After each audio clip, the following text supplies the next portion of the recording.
Folks, welcome back in. Good to have you with us. Mike Siegel with you as we get back into the conversation about our economy. And the American Small Business League, which represents small business across this country on many matters, is with us today through its president, Lloyd Chapman, because they are very much concerned about what's happening in terms of the Fed and Ben Bernanke and the policies of the Fed that really do not take into account the fact that small business is the driver and the engine of the American economy. Mr. Chapman, I thank you for being with us. How are you today? I'm fantastic. Thanks for having me on your show. Well, let's talk about this if we can, because the American Small Business League is very much concerned about, obviously, federal policy as it affects small business. And your membership, of course, is comprised of small business owners. What is it that the Fed is doing, or let me put it the other way, what should the Fed be doing that it is not doing in order to facilitate small business growth, which is ultimately going to be the growth of the American economy? This economy cannot grow without small business being part of that. So what should the Fed be doing? All right. Well, it's very, very simple. I asked a friend of mine's 7-year-old son about a year ago a question. His name was Finn. I said, Finn, let me ask you a question. If you were the president and you're trying to stimulate the economy and create jobs, and you knew that small businesses created almost 100% of all net new jobs in America, how much of the stimulus money would you give the small businesses? He thought about it for a couple of seconds and said, 100%. 7-year-old kid figured it out. According to the U.S. Census Bureau, small businesses create over 90% of all net new jobs. 98% of all U.S. firms have less than 100 employees. The Kaufman Foundation issued a report about a year ago that said small businesses create, I think, 105% of all net new jobs because large corporations are losing jobs. Over half of the private sector workforce are employed by small businesses. Small businesses generate over half of the gross domestic product. 90% of all U.S. exports come from small businesses, and 90% of all patents and innovations come from small businesses. So this is not an opinion. This is an irrefutable, concrete, absolute fact from the U.S. Census Bureau that small businesses create the overwhelming majority, over 95% of all net new jobs. Now, we're trying to create jobs. That's how you stimulate the economy, by the way. The Bush and Obama administration gave small businesses less than 3% of the stimulus funds. And here's a statistic, by the way, that's kind of shocking. Large businesses in this country, I'll say Fortune 1000 corporations, have not created one net new job since 1977. And yet the government has given 97% of the stimulus funds that go to corporations to create jobs to companies that haven't created one net new job since 77. I believe President Obama appointed, the former president of GE to head his jobs council. And, of course, we've all seen the stories how GE pays no federal income tax, and GE is shifting jobs overseas, at a record rate.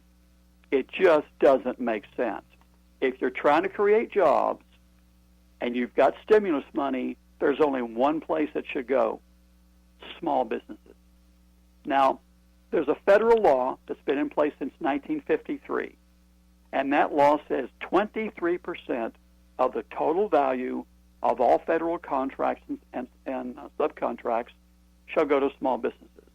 Makes perfect sense because that's where all the jobs are created, that's where most people work, that's where most of the gross domestic product comes from, and the majority of the taxes come from those companies. Makes perfect sense.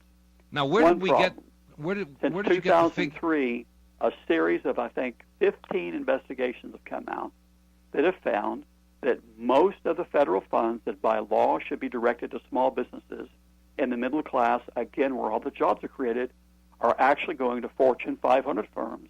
I understand that, but I'm sorry, but Mr. Some of the largest companies in Europe and Asia. Mr. Chapman, so it's just insane. Mr. Chapman, I've got to have a conversation here.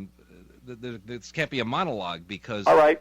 I've got to get back to some points here. How do you know 90% of all new jobs, or 105% as the case may be, are net new jobs are created by small business? What's your citation for that? Census Bureau data. It's been that way for decades. The United States Census Bureau data. It's irrefutable. Okay, People can go look it up. So we know that to be the also, case. the Kauffman Foundation, came out a few months ago with their study. I But think it's commonly known. It's Census Bureau. Now, given that fact, and you're talking about the fact that small business has been taking it in the short, so to speak. See, one of my problems with it is not only, and I agree with you, the $862 billion from Obama's stimulus package showed really nothing for small business. Even when Harry Reid later on talked about 30 or 35 billion for small business, it was really even the Blue Dog Democrats and the Congressional Black Caucus opposed that bill that Harry Reid, their own party leader, put out in the Senate because it did not really deal with creating jobs. It dealt with paybacks to unions, public employees, and others who were basically supporters of the Democratic Party.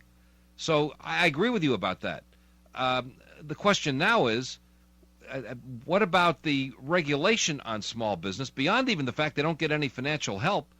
What about the regulation that keeps them from operating? For example, small banks are being restricted by the FDIC from making loans in certain categories as opposed to the bigger banks, and the small businesses are having a harder time getting loans. Now, many of them don't want loans at this point because they don't know where this economy is going, but even if they did, the money just simply has not been available. That's a restriction by the FDIC on the availability of funds, is it not? Absolutely. In fact, to tell you the truth, I don't really think the federal government's trying to help small businesses. I think that they're trying to make it look like they're trying to help small businesses. But you talked about a number of, what was it, $35 billion? How much did they give AIG? Was it $150 billion? I don't remember, something like that. Yeah. So there are 28 million small businesses in America. 98% of all U.S. firms, they're going to give them $35 billion? That's peanuts. That's chump change in Washington. Again, remember, AIG got, I forgot what it was, $125 billion, $35, $150 billion. That's one company. So one company got more money than every small business in America combined. So I'm unconvinced that the government is trying to sincerely help small business, because if they did, it's real simple. You quit giving federal small business funds to Fortune 500 companies. Real easy thing to do. There's no question about that. Listen, this is a discussion we could have for probably days, but I know your organization, the American Small Business League, does great work in this field.